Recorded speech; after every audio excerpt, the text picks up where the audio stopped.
ठीक है, या तो वैश्य, ठीक है। तो ये सारी चीजें बहुत सारे आपको मिलेंगे। तो मोस्ट ऑफ द टाइम जो एक्सेप्टेबल बोलते हैं हम लोग क्या बोलते हैं, एक्सेप्टेबल। एक्सेप्टेबल किसका, मोस्टली कौन सा है कि जो मौर्य वंश है वो क्या है, क्षत्रिय है। मौर्य वंश के जो चंद्रगुप्त मौर्य है वो क्या है, क्षत्रिय है। लेकिन जो एक आपकी बुक है, क्या बुक नाम है, विशाख दत्त की मुद्रा राक्षस। विशाख, आज लिखना, विशाख दत्त की मुद्रा राक्षस, मुद्रा राक्षस, ठीक है। ये क्या बोलता है, ये पुस्तक बोलता है कि चंद्रगुप्त मौर्य जो है, चंद्रगुप्त मौर्य ये क्या है, ये कुलहीन है। कुलहीन यानी कि उसे लो कास्ट का बोलता है, लो कास्ट का, ठीक है। क्या बोलता है इसे, लो कास्ट का। क्यों, क्योंकि इस बुक ने इस चंद्रगुप्त को वृषल बोला है, वृषल, वृषल बोला है। वृषल का मतलब कुलहीन। ये इस बुक का नाम बहुत ज्यादा बोला जाता है, ठीक है, इस बुक का नाम बहुत ज्यादा। तो ये बुक एक्चुअली एक संस्कृत बुक है, संस्कृत की पुस्तक है, जिसमें क्या है, जासूसी वाले जो होते हैं ना, जासूसी की कहानियां, तो वैसे किस्म की मैटर्स को डिस्कस किया जाता है। तो पहला चीज हम लोगों ने क्या देखा कि चंद्रगुप्त मौर्य को मुद्रा राक्षस वाली किताब किसने लिखी है, विशाखा दत्त ने। क्लियर है। दूसरा, काल में, मौर्य काल में ही सबसे पहले जो गुप्तचर, क्या, गुप्तचर, ठीक है, गुप्तचर की जो व्यवस्था है उसका जो पूरा संपूर्ण उल्लेख प्राप्त है वो हमें सबसे पहले मौर्य काल में ही मिला। और ये जो मुद्रा राक्षस है ये मौर्य टाइम में ही बनाया गया था और उसमें पूरा एक्सप्लेन भी किया गया है गुप्तचर व्यवस्था। देख हम लोग पढ़ेंगे जब हम इसके प्रशासन वाला पार्ट पढ़ेंगे ना, तो हम पढ़ेंगे गुप्तचर व्यवस्था। तो ये सारी चीजें इंपॉर्टेंट है, नोट करते करते चलेंगे हम, ठीक है। ने महाभाष्य लिखा था, पतंजलि ने महाभाष्य लिखा था। याद रखना, ये जो पतंजलि ने जो महाभाष्य लिखा था, पतंजलि एक्चुअली शुंग वंश के टाइम के पुरोहित थे, ठीक है। शुंग वंश, ये मौर्य काल जब खत्म होगा तो हम लोग जो इस वंश को पढ़ेंगे वो शुंग वंश होगा। तो और इसका जो है जिसने लास्टली जो ब्रह्मपुत्र को खत्म किया था, ठीक है, जो कि लास्ट मौर्य शासक था, हम लोग डिस्कस करेंगे उसको, वो इसके सेना में था। वो क्या था, इसके सेना में था और उसको जब वो सेना का निरीक्षण करने गया था तब मार दिया था।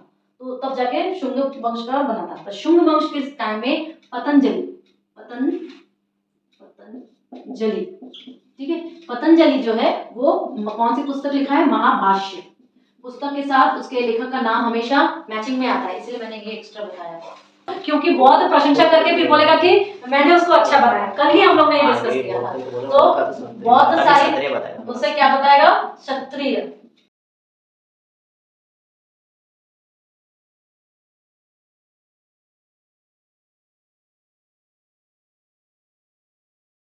तो हम क्या देखना चाह रहे हैं कि चंद्रगुप्त, बीच वाले बिंदुसार का नाम नहीं मिलता, चंद्रगुप्त प्लस आपका कौन, अशोक, ठीक है।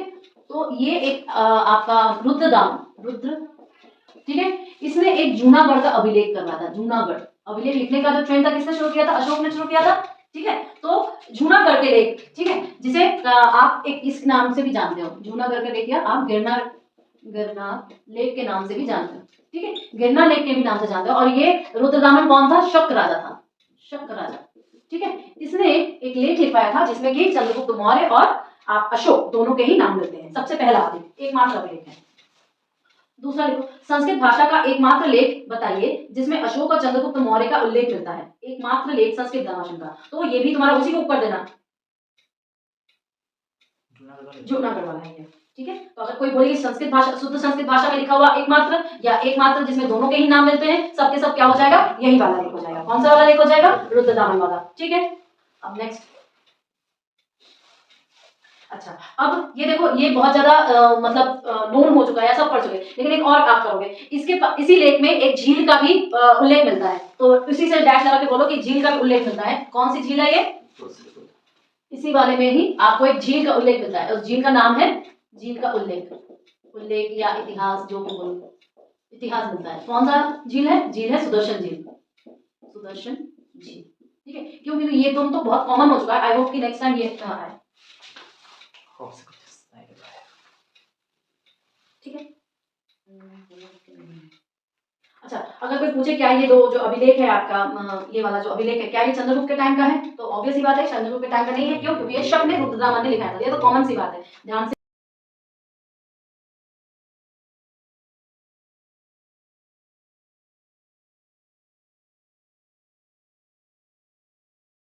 देखो क्या बोल रहा है कि 4 अभिलेख जिसमें अशोक के नाम मिलते हैं, अभिलेख अशोक के नाम मिलते हैं, कौन कौन से, ये नाम मिलते हैं, नाम मिलते हैं। इसी को जब हम 2 बार लिखेंगे तो पहला कौन सा था, गुर्जरा, मास्की, तीसरा कौन सा, उद्गोलम, चौथा मिथुला।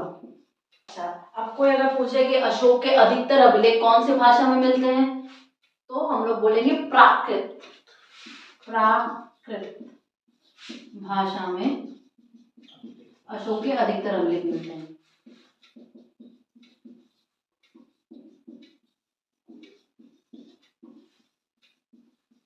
ठीक है, अशोक के देखो हम लोगों ने कल देखा था कि ऐसे अभी शिलालेख, लघु शिलालेख, लेख, फिर हम लोग स्तंभ लेख देखते हैं। तो अशोक के ऐसे बहुत सारे लेख हम लोग को मिलेंगे। फिर राजकीय भाषाओं के लिए जो लघु स्तंभ लेख लेता था कि राजकीय कार्यों के लिए अधिकतर अभिलेख। क्यों मैंने ये बोला है कि अशोक के कौन कौन से अभिलेखों में अशोक के नाम मिलते हैं, क्यों, क्योंकि अशोक के जो अधिकतर अभिलेख है उसमें क्या नाम मिलता है, देवानाम प्रिय या प्रियरस। ठीक है, तो देवानाम प्रिय में देवों का प्रिय नाम से जो उसकी उपाधि है उसी से संबोधित किया जाता था। सिंस उसको उसी से संबोधित किया जाता था इसलिए सारे अभिलेखों में यही नाम से मिलता है। ठीक है, तो कौन से, प्रियदस्सी और देवानाम प्रिय, प्रियदस्सी या देवानाम प्रिय, देवानाम प्रिय। ठीक है, इन दोनों नाम से ही उसके अधिकतर अभिलेख हैं। और लिपि अगर पूछे तो लिपि ब्राह्मी लिपि, क्या लिपि, ब्राह्मी लिपि। ठीक है, उसकी जो अधिकांश अभिलेख है उसकी लिपि क्या है, ब्राह्मी लिपि, और भाषा क्या है, प्राकृत भाषा। अशोक के जितने भी अभिलेख है उसी में इसको ऐड कर देना। ठीक है, अशोक का खगोष्ठी लिपि, खगोष्ठी लिपि। ठीक है, खगोष्ठी लिपि की 2 मिलते हैं अभिलेख, अभिलेख दोनों ही पाकिस्तान में, भारत से बाहर। ठीक है, कौन से हम लोग बोले थे, 2 बताओ, शाहबाजी और मानसहरा। ठीक है, और मानसहरा। फिर अशोक की अरमाइक लिपि, अशोक की अरमाइक लिपि, अरमाइक लिपि। ठीक है, तो एक आपको तक्षशिला में मिलेगी, तक्षशिला, और दूसरी आपकी पाक में है, काबुल में, सॉरी, दूसरी आपकी काबुल में मिलेगी और एक आपकी तक्षशिला में मिलेगी। ये क्या है, लमखान लेख, लमखान लेख। ठीक है, एकमात्र द्विलिपिक लेख, अशोक की एकमात्र द्विलिपिक लेख वो कहाँ है, वो आपकी कंधार में ही है, शार ए कुना, शार ए कुना, शार ए कुना। ठीक है, ये कहाँ पर है, कंधार में है, और एकमात्र द्विलिपिक लेख किसकी, अशोक की, अशोक की। तो मैंने क्या बोला था, अशोक अपने युद्ध से ज्यादा इसके लिए वो बहुत डायमेंशंस में सोचता था, वो एक डायमेंशन में ही नहीं सोचता था। ये आपके जो बौद्ध थे, बौद्ध ने बोला कि बचपन से अशोक का दिमाग इतना क्रूर था कि वो बचपन से सिर्फ सम्राट होने के बारे में ही सोचता था। ठीक है, बन गया वो सम्राट, ले लिया कलिंग। सोचो कि उसके काल में, आपके चंद्रगुप्त के काल में प्लस आपके इसके काल में, बिंदुसार के काल में 3 प्रांत थे। पूरे भारत में जितना भी उसका साम्राज्य था उसमें 3 प्रांत थे, बट अशोक ने उसको 4 प्रांत बनाए, क्योंकि छोटा सा कलिंग जो कि उड़ीसा में है, छोटे से भाग का कलिंग है, कलिंग भी मेरा होगा। ठीक है, पर अशोक का जो अंतिम जीवन था वो बहुत ही कष्टमय था। उसका एक पुत्र था, उस पुत्र ने उसको बंदी बना लिया, और बंदी बनाने के बाद उसको जीवन यापन करके आधा आधा आंवला दिया करता था, आधा आंवला। सोचो, इतना बड़ा सम्राट अशोक और उसका अंतिम जीवन कितना ही कष्टपूर्ण था। क्यों था, बिकॉज उसके जो पौत्र पौत्री थे, उसके जो पुत्र थे, उसके जो पौत्र थे, जब वो कलिंग के युद्ध के बाद इतना, कलिंग के युद्ध में इतना ज्यादा क्षति हुआ था कि उससे उसका हृदय परिवर्तन हुआ था। तो वो जब बौद्ध धर्म अपनाया, उससे प्रभावित हुआ, तो बहुत दान धर्म करता था। तो उसके जो पुत्र और उसके पौत्र वगैरह सारे जो उसके प्रेसिडेंट्स थे, उन्होंने क्या किया कि हम लोग देखेंगे उसके कौन कौन से पत्नी से कौन कौन से पुत्र हुए थे, ये सारी चीजें हम लोग देखेंगे। तो उसको डर लगने लगा, तो खुद तो लुट गया, हमारा भी जो बचा बचा धन है वो भी लुटवा देगा। तो फॉर दैट रीजन उसको कैद करके उसको ऐसे ही जीवन यापन करना है। ठीक है, देखो, या तो काशापन बोले या तो चांदी के सिक्के बोले, चांदी के सिक्के। ठीक है, क्यों इसका उल्लेख आ रहा है, क्यों आ रहा है, क्योंकि मौर्य वंश में जो मौर्य काल था, मौर्य काल में चांदी के जो सिक्के होते थे उसे हम क्या कहते थे, काशापन कहते थे। ठीक है, उसे हम क्या कहते थे, काशापन। तो चंद्रगुप्त मौर्य को कौटिल्य ने कितने काशापन से खरीदा था, 1000। 1000 कारशार्पण से कौटिल्य ने किसको खरीदा था? कौटिल्य ने किससे खरीदा था? चंद्रगुप्त को खरीदा था। चंद्रगुप्त को खरीदा था। ठीक है। अच्छा, किसने कौटिल्य को किसने वो किया था, क्या कहते हैं कि अपमान किया था? धनानंद ने।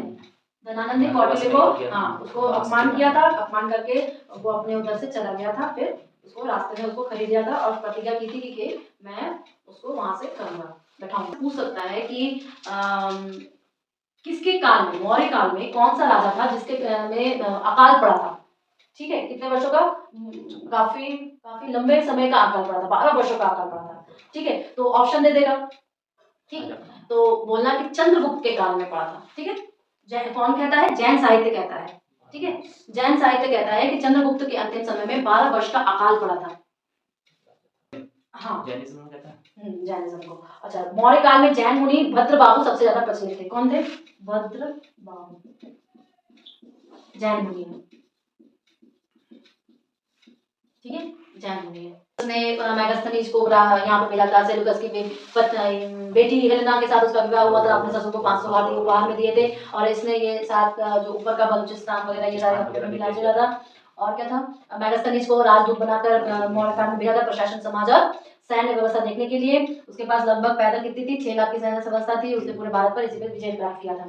ठीक है, अब जब हम लोग और भी पढ़ेंगे तो बोलेंगे कि जो चाणक्य की अर्थशास्त्र की पुस्तक है उसमें उसने बोला कि जो मौर्य काल का सैन्य व्यवस्था थी वो चतुरांगनी थी।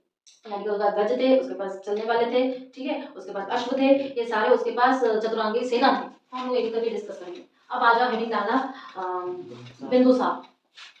बिंदुसार, ठीक है, तो बिंदुसार का जो टाइम पीरियड है 298 बीसी से आप 273 बीसी देखना।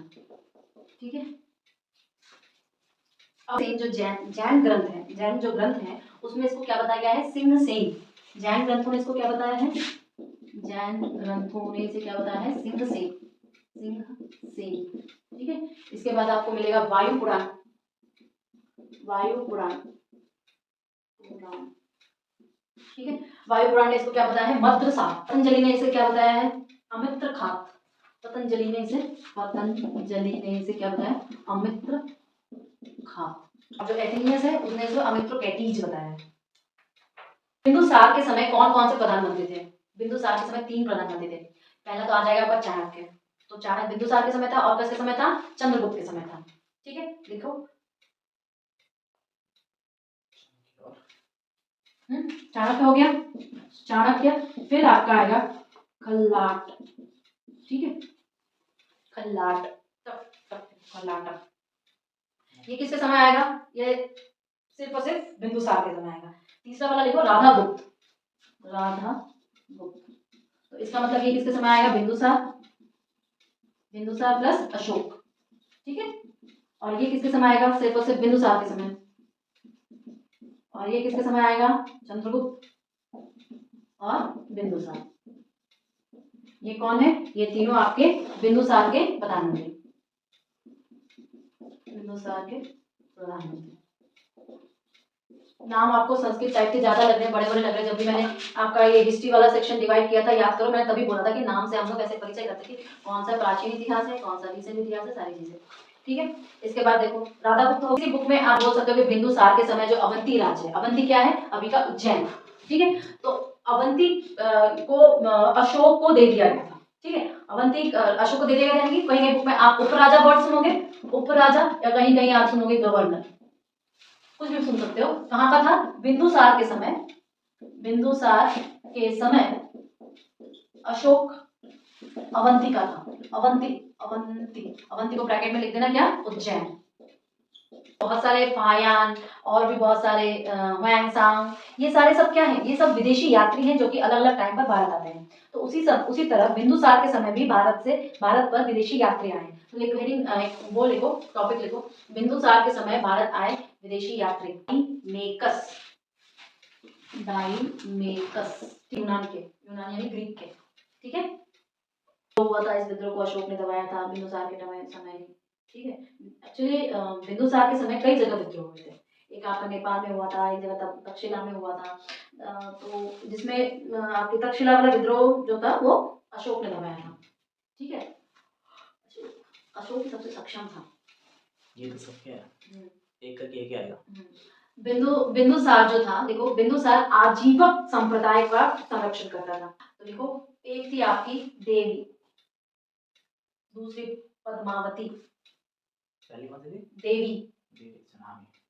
तो देवी या नाम ही है? आप देवी, हाँ देवी नाम है? देवी नाम है, देवी, या कहीं कहीं पर आप वैदिश, वैदिश महादेवी, ठीक है, वैदिश महादेवी पहला। दूसरा पद्मावती, पद्मावती।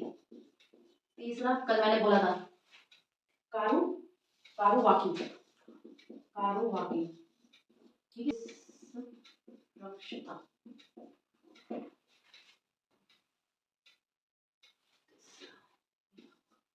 अब ये वाला में से ना, ये वाला जो था, इसका जो अपने पुत्र को सिंहासन पाने के लिए एक के पुत्र की आंखें निकलवा दी थी, ठीक है, और अशोक ने इसको जिंदा जलवा दिया था।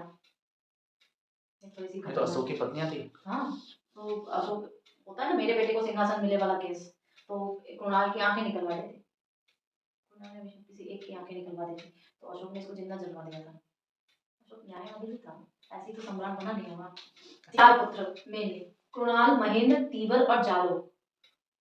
कुणाल, कुणाल, महेंद्र, तीवर और जालौ, ठीक है। तो जब कुणाल राजगद्दी पर बैठा, तो कुणाल ने एक्चुअली उसको जेल में बंद कर दिया था, ठीक है, और वही आंवला वाला केस इसी के साथ था। फिर ये जालो क्या था, कश्मीर में जाके अपना स्वतंत्र राज्य स्थापित कर लिया था। महेंद्र जो था ना, महेंद्र और उसकी जो बहन थी संघमित्रा, ठीक है, महेंद्र और संघमित्रा जो थे अशोक से इतना प्रभावित हो गए थे, उसके बौद्ध धर्म और ये सारे थे, तो ये लोग श्रीलंका चले गए थे, और श्रीलंका में मेन जो बौद्ध धर्म का प्रचार प्रसार है इन्हीं दोनों ने किया। तो वहाँ के जो श्रीलंका के लोग हैं, जो बौद्ध अनुयायी हैं, वो यही बोलते हैं कि हमारे यहाँ पे जो बौद्ध धर्म आया, भले ही जो भी इसके प्रचारक हो, पर हमारे यहाँ प्रचारक तो यही है, यही दोनों से आप जानते हैं बौद्धिज्म के बारे में। और इवन जब अशोक अपने लास्ट क्षणों में था, तो महेंद्र को वो भी भेजा था, क्या कहते हैं, समाचार भी भेजा था कि तुम आओ, अब तुम्हें गद्दी लेनी पड़ेगी, मेरा उत्तराधिकारी। तो महेंद्र बोला कि नहीं, मैं नहीं आऊंगा, मुझे कोई उत्तराधिकारी या सम्राट नहीं चाहिए, असली सम्राट तो ये भिक्षु होते हैं, ठीक है, जो आप सम्राट सोचते हो वो सम्राट नहीं, असली सम्राट भिक्षु होते हैं। तो ये काफी ज्यादा, ये और संघमित्रा इसकी बहन थी, ये दोनों ही बौद्धिज्म का प्रचार करने के लिए श्रीलंका चले गए, ठीक है। इसके बाद देखो, अशोक की पुत्री संघमित्रा और चारुमती, पुत्री कौन है, संघमित्रा और चारुमती, ठीक है। तो यही संघमित्रा और आपका महेंद्र, ये दोनों कहाँ चले गए थे। तो ये पूछ सकता है कि अशोक के पुत्र पुत्री संघमित्रा और महेंद्र कहाँ गए थे धर्म प्रचार के लिए, तो बोल देना श्रीलंका गए थे, या इसी का इधर उधर करके कैसे भी पूछ सकते हैं, ठीक है। अच्छा, इसमें एक इंपॉर्टेंट चीज है कि अशोक, देखो 273 बीसी में बिंदुसार मर गया था, इसका मतलब अशोक का कार्यकाल वहीं से चलना चाहिए, नहीं, लेकिन ऐसा हुआ नहीं।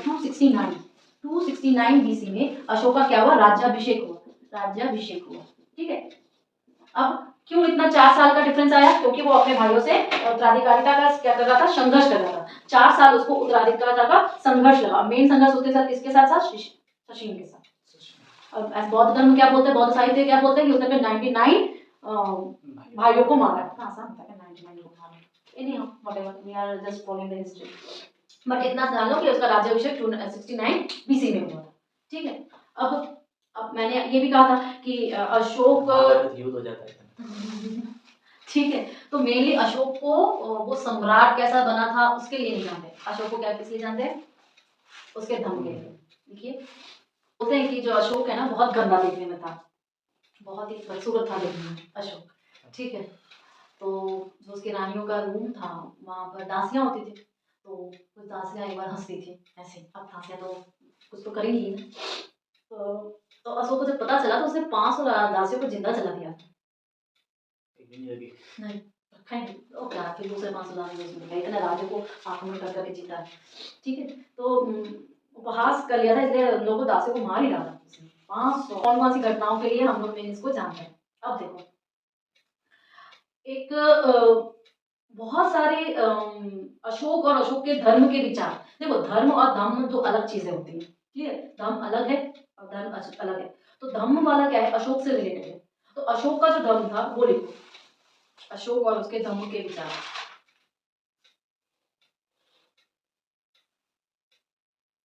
अशोक और उसके धम्म के विचार, क्लियर। अब अशोक के धम्म का जिक्र कहाँ कहाँ मिलता है, तो हम लोग जब अशोक के स्तंभ और उसके शिलालेख और डिटेल से पढ़ेंगे, कब कहाँ पढ़ेंगे, जब हम लोग अशोक के आपके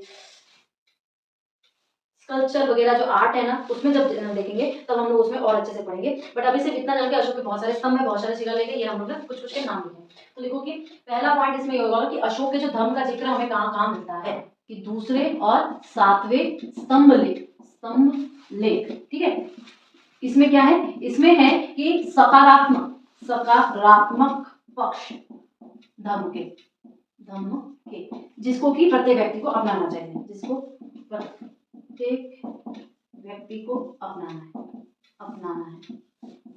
अब प्रत्येक व्यक्ति अच्छी बातों को ही अपनाएगा, जैसे कि उसे दान देना चाहिए, बहुत सारे कल्याणकारी कार्य करने चाहिए दूसरों के, उसे पाप से दूर रहना चाहिए। ये सारे क्या है, एग्जाम्पल है। किसके एग्जाम्पल है, सकारात्मक पार्ट ऑफ योर सकारात्मक पक्ष धम्म के। और कौन से लेख में सम्मिलित है, 2 और 7 में। नेक्स्ट देखो दूसरा पॉइंट क्या हो जाएगा, तीसवें स्तंभ लेख में। स्तंभ लेख में क्या है, नकारात्मक पक्ष धम्म के नकारात्मक। तो नकारात्मक का मतलब क्या होगा कि हर एक व्यक्ति को उससे दूर रहना चाहिए। किससे दूर रहना चाहिए, चांडुलीय जो भाषा बोल रहे हैं, चांडुलीय, निर्दुलीय, क्रोध, यानी कि किसी को कष्ट देना, किसी की निंदा करना, क्रोध करना, गलत कार्य करना, चोरी करना, ये सारी चीजें क्या है, नकारात्मक पक्ष है। तो उसका जो तीसरा लेख स्तंभ लेख है उसमें इसको बताया गया है। 3 चीजों के बारे में बोला है, धम्म मंगल, धर्म विजय और धम्म दान। कौन से बारे में बोला है, धम्म मंगल, धम्म विजय और धम्म दान, ठीक है। एक आर के मुखर्जी करके एक व्यक्ति है, आर के मुखर्जी ने अशोक के धम्म को बोला है कि जितने भी अलग धर्म है, रिलीजन है, उनमें जितनी भी अच्छी बातें हैं वो सब के सब अशोक के धम्म में शामिल किया गया है। अब देखो अशोक के जो शिलालेख हैं, ठीक है, उसमें धम्म मंगल नामक इंपॉर्टेंट वर्ड का उल्लेख मिलता है। धम्म मंगल नामक किसमें, 9वें शिलालेख में। धम्म दान का किसमें मिलता है, 11वें शिलालेख में, ठीक है। और आपके इसका 13वें शिलालेख में, 13वें शिलालेख में किसका नाम मिलता है, आपके धम्म विजय का। क्या होता है, धम्म विजय की बात करता है, ठीक है। अब धम्म विजय क्या होता है, एक्चुअल में जब कलिंग का युद्ध हुआ ना, तो कलिंग के युद्ध में इतना ज्यादा क्षति वगैरह हुआ था, इतने लोगों के इतना ज्यादा हो चुका था, खून खराबा सारी चीजें। तो उसने बोला कि मैं इस तलवार और ये जो विजय है इन सबको छोड़ के धर्म का विजय के पथ पर जाऊंगा। तो इसलिए उसने उसका जो 13वां शिलालेख है उसमें इंपॉर्टेंट वर्ड क्या मिलता है, धम्म विजय, 11वें में धम्म दान और 9वें में क्या मिलता है, धम्म मंगल, ठीक है। का युद्ध हुआ था अशोक के राज्याभिषेक गद्दी पर बैठने के 8 साल बाद हुआ था, ठीक है। और उसने बोला कि कलिंग युद्ध के बाद उपगुप्त नामक एक बौद्ध भिक्षु उसे मिले थे, ठीक है। और इवन ह्वेनसांग जो चीनी यात्री है वो भी इसी बात का ही पुष्टि करता है, मतलब वो भी यही कहता है कि ये उपगुप्त के मतलब उसके साथ में उसके संगति में उससे मिला था। तो उसी से क्या है कि उसका बौद्ध के प्रति क्या होता है, उत्सुकता बढ़ती है, उसको अपनाता है और उसकी अच्छी बातों को सीखता है, ठीक है। तो ये कब हुआ था, कलिंग युद्ध के बाद हुआ था। कलिंग का युद्ध कब हुआ था, अशोक के राज्याभिषेक होने के 8 साल बाद। दिव्यावदान के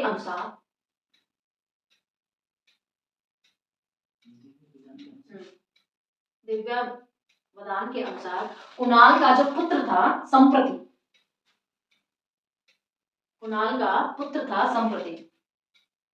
ठीक है, संप्रति ने उसे कैद कर लिया था, और जेल में बंद करके आधा आंवला दिया था। कौन बोलता है, कुणाल के पुत्र ने किया था अशोक को। कहता है कि अशोक के 6 उत्तराधिकारी थे। पुराण कहता है कि 10 उत्तराधिकारी, दिव्यावदान कहता है कि 6 उत्तराधिकारी। दिव्यावदान कहता है 6 उत्तराधिकारी, पुराण कहता है 10 उत्तराधिकारी, और तिब्बत जो लेखक है तारानाथ वो कहते हैं 3 उत्तराधिकारी, ठीक है। और किसने मारा था, कुणाल के बेटे संप्रति ने, ठीक है। अब अशोक की मृत्यु के बाद कौन बनेगा, कुणाल बना। अशोक की मृत्यु के बाद कुलान बना। कुलान का ही बेटा कौन था, संप्रति था। क्यों, क्योंकि अशोक ने बहुत ज्यादा दान कर दिया था, इसलिए उसके पुत्र और उसके पौत्र दोनों ही क्या थे, उससे रुष्ट हो गए थे कि वो सारी जो हमारी जायदाद है वो सब कुछ लुटा देगा, ठीक है। एक और पुत्र था जालौक, वो कहाँ पे अपना स्वतंत्र राज बना लिया, कश्मीर।